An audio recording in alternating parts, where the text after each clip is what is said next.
Bernie, I was going to ask you about Donovan Mitchell and how, like, if you know him at all. But at first I was like, maybe you don't know him. But I don't know. You know everybody. So do you know Donovan at all or no? Just briefly. Okay. But, man, what the overuse of the word baker's dozen starting out 13-0. It's hard to it's a great distraction for us Browns guys to be talking about the positiveness of that. And I like you guys, I loved Donovan's response to that last night, to not getting his first triple-double. And from a leadership perspective, you know, an old school guy, typically I probably would have had a problem with a guy trying to get a personal statistic out there. But I found myself watching the end of the game last night, rooting for it myself. I wanted it to happen, and I wanted Evan to make that shot and him get the triple-double.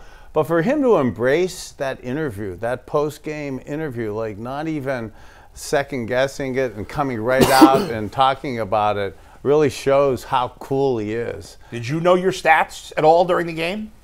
I did not back in the day. We didn't have the graphics. We didn't have as much of it in your face. It's almost impossible not to know your statistics. Now, even for the guys who say you don't read it. Well, like for the NBA players, the Jumbotron has every stat. Every stat and every second is right there. I knew how many tackles and picks I had. Well, yeah, you had to keep it in your head. Yeah, I kept it in my head. Back in the day, but not anymore, dude. It's right in front of you. Yeah, you would play at some tough places though, and when you could see the statistics against some good defenses, and you didn't want to be you didn't want to be 3 for 10 for 9 yards, a pick, you know. Bernie, you know, that was Deshaun Watson every other week. Oh, he caught a stray. Bernie, now that the Browns are coming off of a bye week, what changes do you expect to see, if any? Yeah, coming off a bye week, typically you're really self-analyzing, looking at what you're going to get better at, and typically the season's not over yet, where you still have playoff aspirations, albeit, you know, I like how the players are saying that there's still an opportunity for that. The reality is that we know what the reality is, that we're talking draft picks and who's going to survive the mess of the next 8 weeks. And that's so I hope coming off the bye week, if anything we learned from the Ravens win was that this not having the personality and trying to be all things to all people and all masters to the offense of a running game, a play action game, a spread game, a 2-minute game, no backs in the backfield, 5-man protection. That didn't work for us. And now at the bye week, hopefully we've toned that down and that we're going to go right into the running play action that isn't sexy, that isn't going to be the catch-all. It's not going to make this a miraculous type season, but I do believe it'll mitigate the pain that we do having to watch it, and for players and coaches to get some resemblance of efficiency and give yourself a chance for W's. I hope we've rectified who we are offensively as a personality right now, and I believe that needs to be in the running play action game. And as a health and wellness guy who spent the bye week trying to get healthier and wellness better, you two guys are killing me with what you're drinking over there. Between the Rockstar and that. I try so hard with you guys. I usually have my... They're out of control, guys. This isn't it. And I'm doing some of my breathing exercises. A little Starbucks action. Oh, my God. Like come on, Bernie. Get these guys together. Impale me with a butter knife watching that. Like, please, guys. It's my vice, man. No, I mean, I got the pea protein raw coffee powder for all of you guys. Let's go. Bring me that powder. I'm on it. Bernie, what was your thoughts of the Jed Wills business decision comments? So I like Jed Wills, and I can't believe he said it. I can't believe he meant it. And I watched the framework of how he said it at the locker room, and like maybe sometimes I would want to talk to my kids and say, what the hell did you just say? Do you actually know what you just said? And they didn't really understand it. I don't really believe that he is making it because he could play, but it was a business decision that he didn't play. Yeah. Like, I know I want to jump on that. And when you're 2-7 and you're grumpy and you're not responsible for the pain of this stuff, I'd love to sit here and just throw him under the bus for this. But knowing him and watching that environment and just seeing how sometimes you got to always answer stuff. I could just see him saying that because he wasn't going to play. Because I believe if he could have played and he was able to play, he wouldn't have. He would have played. I don't believe he would have made that type of statement. And of course, he wants that stuff back. Just like Anthony Richardson. Like, I want to throw up when I see this stuff. I can't believe. He's back starting again. Yeah. To me, that's way worse what Anthony Richardson said. Tapping out like that? Yeah. He was tired. Yeah, You're a quarterback. You can't be tired. I believe, you know, when you're young like this, you got to have more awareness in that situation. Yeah. If you're Richardson, like, you got to call timeout or something. Yeah, go up to the sidelines. No, you fall down and say you got a cramp. Or whatever. That's what you do. You're not telling anybody you're tired. Because you know what that does? Not only are you going to get a breather, everybody else is going to get a good for sure 2-3 minute breather. The water people going to come out like, whew, thank you for that. Dude, sometimes you got to find ways to give yourself that blow, like out there on the field, man. And yeah, anyway, that's my thoughts on that. Yeah, but you know, like, and even for that though, like, not to put the Jed Wills and the Anthony Richardson thing together. Jed doesn't need any more of the pain of us bridging them together. But just like I believe we're not as versed in sitting on the radio, sitting on TV, looking in the camera, making statements. Heck, we screw up. I screw up at 60 years old. I'm for sure that I make mistakes in my early 20s. We just didn't have all of this stuff. Anthony Richardson didn't play a lot of games in college. He hasn't played a lot of games here. He's still a young kid. I know we say he's a professional. I think the kid's 23, 24 years old, if that. Like, I don't believe they even know they're not supposed to do that. And that is scary. I don't want to turn my team, my organization, over to a guy that doesn't even know cues don't tap out. We'd rather die on the 31-yard line than tap out.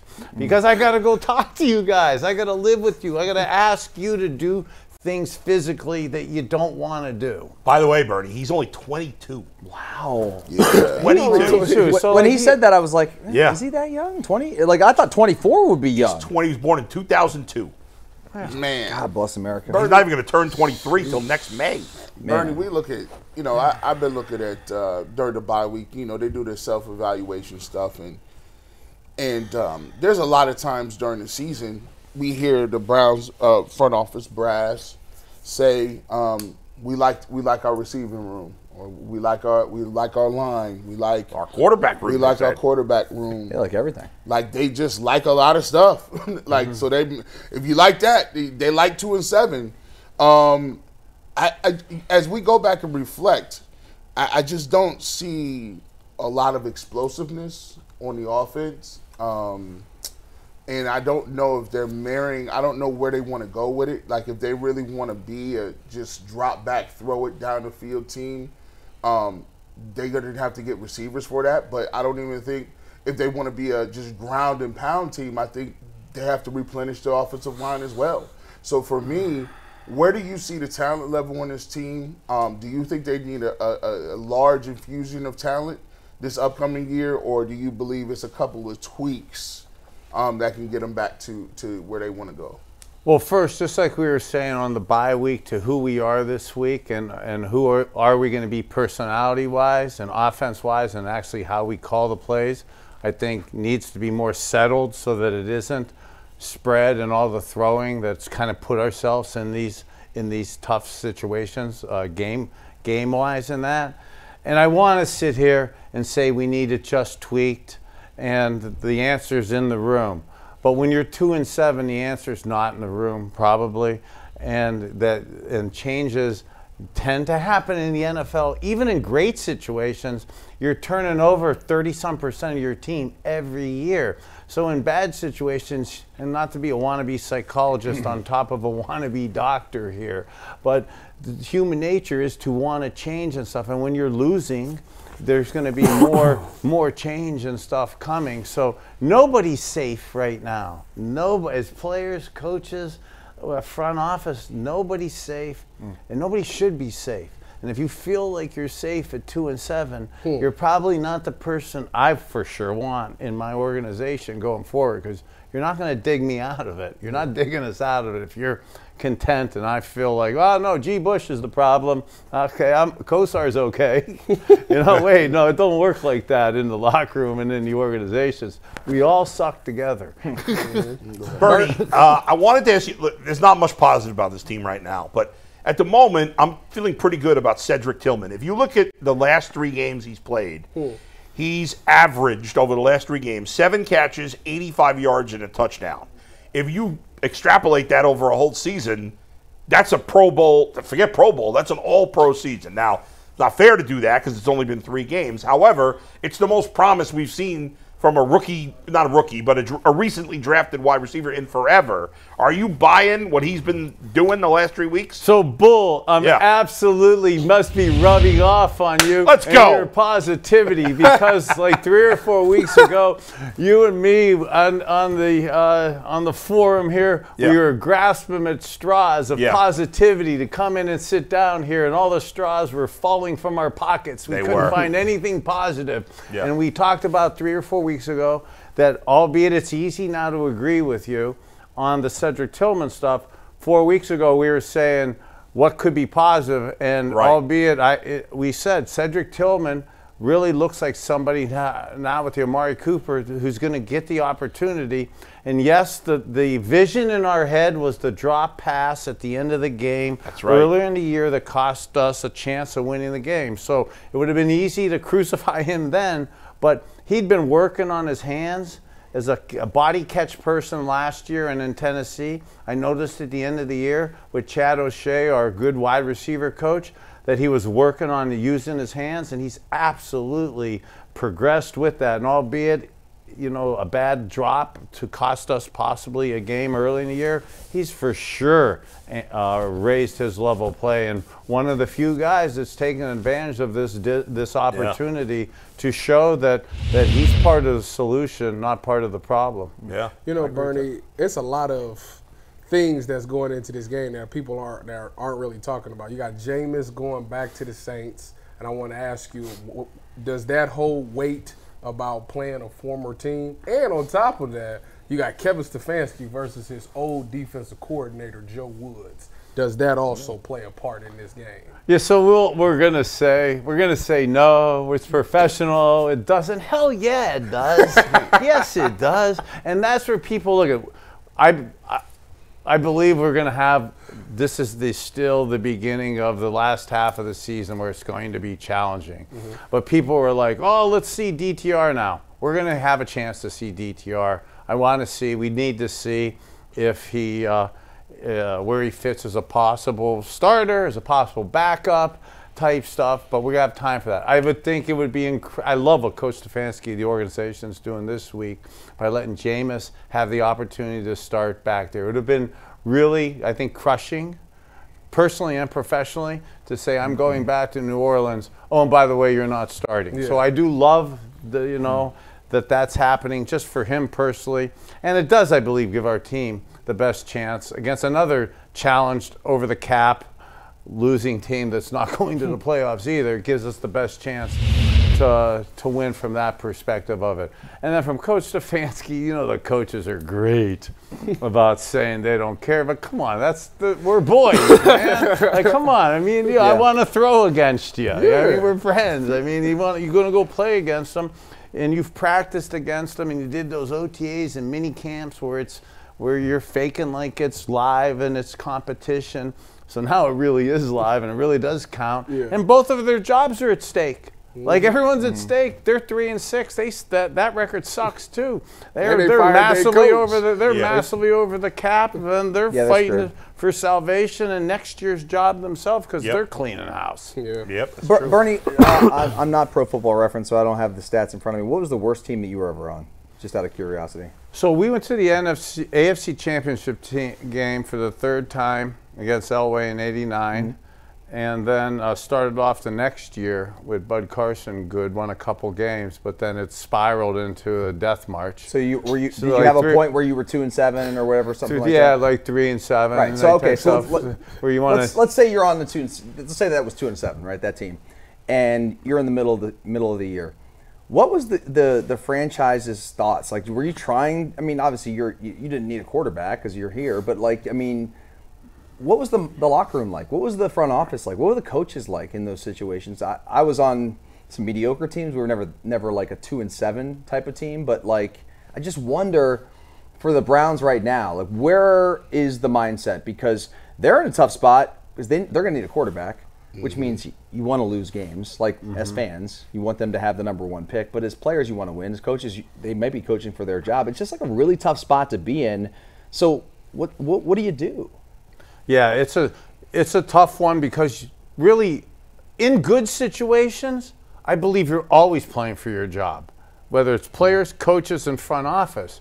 And in good organizations, winning organizations, the ones I've been in that actually won, everybody was always playing for their jobs in good times. Okay, so in bad times, which these are, you for sure are playing for your jobs. And a lot of the coaches and front office people that in that one time of my 12 years that we had a dismal second half of the year where it was not playoffs and you knew that it was draft position, it was sad to watch the people above you, not just players. We'd blame the players and say the players were thinking about where they're going on vacation after the season. Cancun on 3. But yeah, but it was as much the coaches and front office.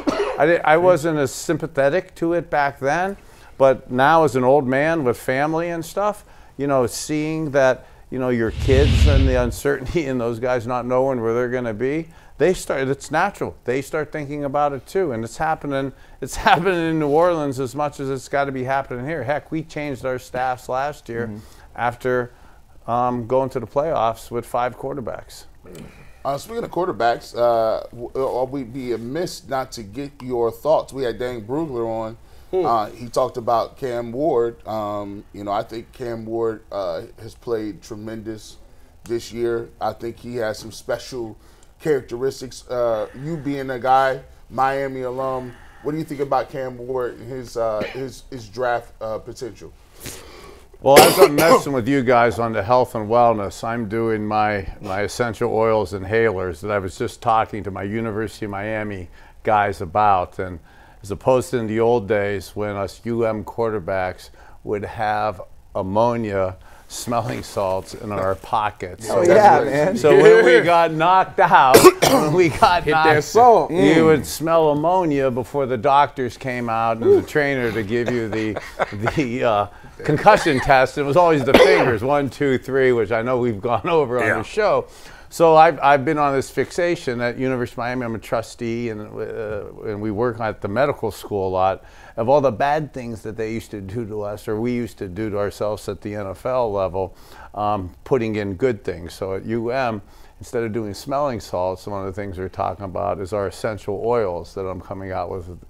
Nice. So breathing in frankincense and tea tree and menthol, it's something for your sinuses and for creating endorphins in our midbrain for that. So talking to some of our QBs because we have those issues and figuring out healthy ways to do it.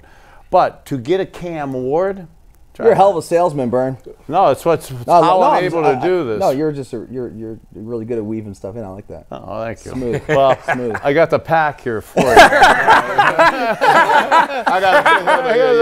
thought that was cigarettes for a second. No, so cigarettes. in our rehab world, in our rehab, Very it's good. trying to get people to stop smoking post their addiction. So this is a healthy habit, natural supplement to get rid of kind of that nicotine fix is also we work on with it. But working on with Cam and some of the guys is I love them, and not just because it's to you and not because we work on our wellness stuff together. And even if he didn't go to the University of Miami, what Cam Ward and Shedeur Sanders bring to the table, bring a lot to the table quarterback-wise. And I've studied Cam with the U connection more than I've studied Shedeur. But how confident and calm both those young men are with their feet, and the way they're able to stay patient in the pocket with guys around them and make the throws, it's incredible. So to see that now at this level and the arm angles with the athleticism, I really believe these guys can make the next step. And what I really am, we're watching, we talk about this personality offense that hopefully we're rectifying with this bye week. I look at Caleb Williams, and I'm not trying to jump on the Bears and their organization. And I love Shane Waldron, their coordinator from USC, who just got whacked yesterday. Yep. But you can't put those guys in that situation. Right. Okay, a young quarterback, we are victims or beneficiaries of the people around us. And Shane is a good coach, but you can't run that crap you ran at USC, okay, in the NFL. And the quarterback's got to wing it and throw the ball on time. It's got to come out. We don't get to survey the field. You don't get 7 seconds to throw it. And when you do run around, it's a byproduct of the play, and it happens a few times a game, not a half dozen times a quarter, okay? And when you expect your young 22-year-old quarterbacks to keep doing that, that's the crap you get on film. So you start building that. So now Cam, if you get him in that Stefanski system of last year, okay, and I know Dion may not like Shedeur being in that type system from last year's system, but that'll bridge those guys so that when they are ready to do spread, scat, 5-man, all the protection and pressure is on you. You're more able to handle it as opposed to bang Caleb Williams at 22, 23, getting all spread and having to throw right now. And I think Cam Ward's going to do awesome at that at the next level. So you saying for the clips, you saying if the Browns have a top 10 pick, you would not have a problem with drafting either Shedeur Sanders or Cam Ward? If the Browns have a top 10 pick, Shedeur Sanders and Cam Ward will not be available after 2. Okay? Okay? Those dogs can hunt. All right? And I'm what? So you got to really lose. You got to really. So that's what I forget the rest of. That's what I want to hear. That's what I want to talk about. Like, yo, I want to. That's what we need to talk about. If I got to bank on a kid, and you got to say, okay, bring me somebody who I want to live and die with for a decade. I want one of those two kids. And Cam Ward, Dane Brugler said his intangibles off the field, his leadership off the charts. He's who you want. He's who you want leading your guys, and who you want to bank on putting a big contract and a leadership role behind him. It was like how I felt about Josh Allen. Like people say, "Oh my God, these guys are going to change when you give them 100, 200 million." Josh Allen wasn't going to, not him. No. And I believe Cam Ward has Last thing, Bernie, real quick. Do you think, I don't know how well do you know Dion? I know you played against him, but. They were teammates, right? Were you teammates? So, Dion, we passed at Dallas. Yeah, he came after you, right, at Dallas? Dallas was he was on the 95. He was on the 95 Super Bowl team. I was on the 90. You got to really use this. Come on, your sinuses. So do you think Dion? You know Dion's going to control to some degree. Is he going to let him play here? So would he let? Look at I'm so old. I go back and I love Marty. God bless. I love you so much, and you're way more right, Coach Schottenheimer, at age 60 than I realized at age 22. Okay, but Peyton, Archie Manning got an attitude towards Marty. And Eli, when he came out in 2001 or so in that draft, and kind of forced that trade with Ernie Accorsi, who was the GM of the Giants, who figured out with my dad the supplemental move with that. So if I was Dion, who I want to talk to anyways and bust his chops, because Dion is the greatest athlete of all of us that we've ever seen. And why? Better than Bo Jackson? Bo Jackson's awesome too. So you put those two up. But Bo, but like Dion, why is Dion type 2 diabetic and having both of his toes amputated? And why I'm messing with you guys on your drinks and stuff is this raw coffee powder and stuff is for type 2 diabetes. So I am on my way to talk to Dion about that from a health stuff. But really, I would want to say what I said to you guys is I would say it to him. To do the development of a young quarterback, to throw him into spread offense right away, is look at Caleb Williams has loaded weapons. And they still can't play. Okay, so you gotta tell, you gotta help us sometimes from ourselves. I made mistakes we talked about last week or last time I was here. I made mistakes at the end of my career trying to be spread all the time. It was an implosion of hell. Okay, so I led to retirement. Okay, for young quarterbacks. Okay, it could lead to a terrible career. So like it's in their interest. So I would privately have. Got to straighten Dion out. Not even straighten him out. Just have a conversation about it because you could play 20. Look, you could play 15, 20 years to learn fundamentally your first year or two under a physical presence and play action and get your check downs in front of you. Look at all those we talk about all the time. Check wides. Okay, that makes you get uneasy feet. That makes you unsettled. Makes you leave the pocket too early. And Caleb Williams is leaving the pocket too early.